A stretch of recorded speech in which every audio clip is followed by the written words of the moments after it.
2026년 6월 29일 월요일 새벽 기도에 나오신 성도님들을 주님의 이름으로 환영합니다. 오늘 우리에게 주신 하나님의 말씀은 고린도전서 16장 1절로부터 12절 말씀입니다.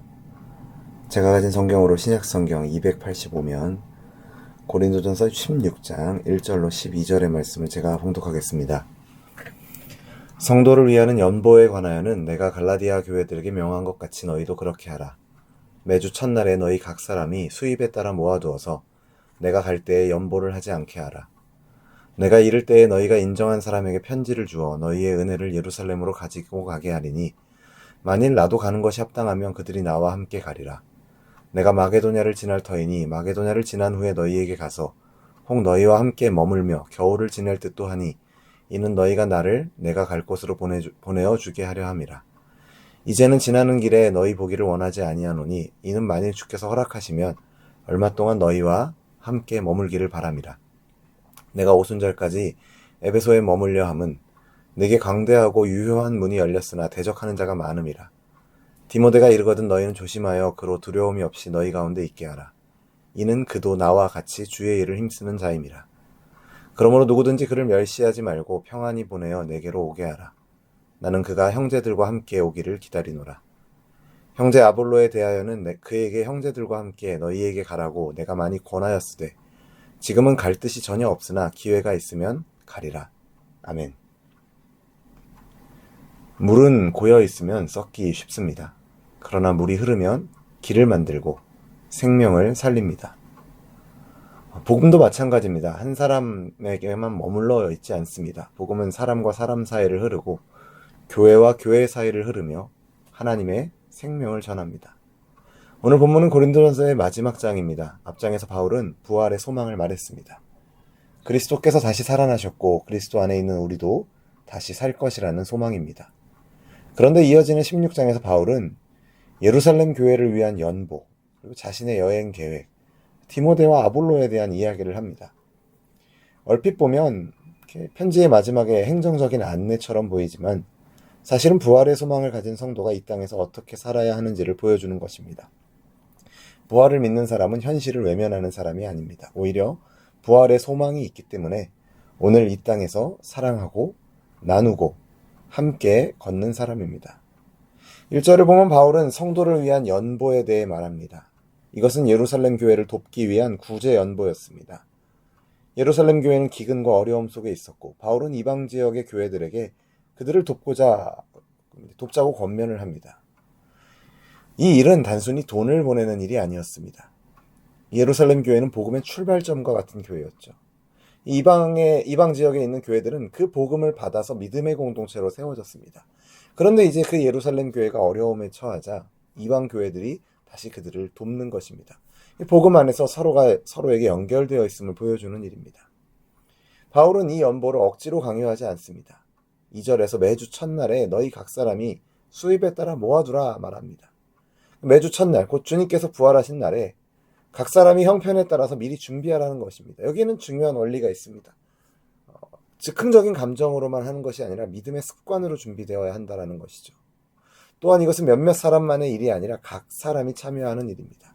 그리고 수입에 따라 드리라는 것은 비교하지 말고 하나님께서 주신 형편 안에서 정성껏 드리라는 뜻입니다.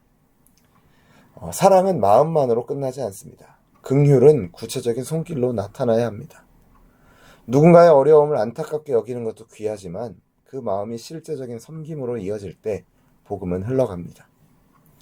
또 바울은 재정의 투명성도 강조합니다. 고린도 교회가 인정한 사람들을 세워서 그 연보를 예루살렘으로 가져가게 하겠다고 말합니다. 선한 일일수록 바르게 해야 되는 것이죠. 진심 어린 마음과 구체적인 실천 그리고 책임 있는 관리가 함께 될 때 이 헌신, 이 나눔은 더욱 아름답게 쓰임받게 되는 것입니다. 또한 복음은 동행을 통해서 흐르게 됩니다. 5절부터 바울은 자신의 여행 계획을 말합니다. 그는 마게도냐를 거쳐서 고린도에 가기를 원했습니다.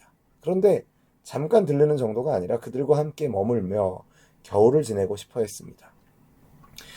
고린도 교회는 앞서 살펴본 것처럼 문제가 많은 교회였습니다. 분쟁도 있었고 교만도 있었고 은사와 부활에 대한 혼란도 있었습니다. 그러나 바울은 그들을 포기하지 않았습니다. 문제가 있기에 더욱 깊이 머물고 더 오래 품고 함께 회복되기를 원했습니다. 참된 사랑은 문제가 있다고 쉽게 떠나지 않습니다. 그 사람과 공동체를 하나님의 눈으로 바라보며 기다리고 권면하고 함께 걷습니다. 바울에게 고린도 교회는 지나가는 방문지가 아니라 함께 세워져야 할 하나님의 공동체였던 것입니다. 그러나 바울의 계획에는 중요한 전제가 있습니다. 7절에서 그는 주께서 허락하시면이라고 말합니다. 바울은 구체적으로 계획했지만 그 계획을 자기 뜻대로 밀어붙이지 않았습니다. 모든 계획 위에 하나님의 허락을 두었습니다. 우리도 많은 계획을 세웁니다. 가정의 계획, 일의 계획, 사역의 계획이 있습니다. 계획은 필요합니다. 그러나 성도는 언제나 이 고백을 품어야 합니다. 주께서 허락하시면. 이것은 하나님의 주권을 인정하는 믿음의 고백입니다. 바울은 지금 당장 고린도로 가지 못하는 이유도 말합니다. 에베소에 광대하고 유효한 문이 열렸기 때문입니다. 그런데 동시에 대적하는 자도 많았습니다. 우리는 하나님의 문이 열리면, 하나님의 문을 열어주시면 모든 일이 쉬울 것이라고 생각하기 쉽습니다. 그러나 복음의 문이 열리는 곳에도 어려움이 있습니다. 하나님이 일하시는 곳에는 영적인 저항도 있습니다. 그러므로 어려움이 있다고 해서 무조건 닫힌 문이라고 단정해서는 안 됩니다. 바울은 편한 길을 선택하지 않았습니다. 대적이 없는 곳만 찾지 않았습니다. 하나님께서 복음의 문을 여신 곳에 머물렀습니다. 힘들어도 싸움이 있어도 주님이 일하시는 자리에 바울은 남았던 것을 우리는 본문을 통해서 보게 됩니다. 세 번째로 복음은 서로를 세워주는 환대를 통해서 흐르게 됩니다.